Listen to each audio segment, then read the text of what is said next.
எனக்கு அங்கே தெரியும் என்ன சிஸ்டம்னு எனக்கு தெரியும். நான் அடிக்க முடியும். உன் டிஎன்ஏ எனக்கு தெரியும், என்ன தப்பு பண்ணுவீங்கன்னு எனக்கு தெரியும். எம்ஜிஆருக்கு அப்புறம் அந்த கட்சியை தெரிஞ்ச ஒரு ஆள் நான் தான். உங்கள் டிஎன்ஏ, உங்கள் துரோகம் எல்லாம் எங்களுக்கு தெரியும்.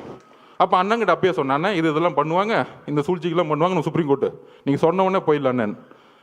16வது நாள் அமைதியாயிட்டோம். இன்னைக்கு ஸ்டாலின் சாரோடைய திமுக மருமகன் ஒரு லெவலில் இருப்பார், மருமகன் சீஃப் செக்ரட்டரி. தாவேக்காவை எப்படி அழிக்கணும், இதுதான் அஜெண்டா. அதுக்கு தான் பெண்ணு 20 கோடி. அந்த 27லிருந்து அந்த கோர்ட், சுப்ரீம் கோர்ட் ஓப்பன் ஆகிற டைம் 8 நாள். ஒன்று லீகல் ஃபைட், மீடியா நம்ம திறக்கவே முடியாது, எல்லாரும் கைது, மாவட்ட செயலர் கைது, எல்லாரும் ஓட விடு.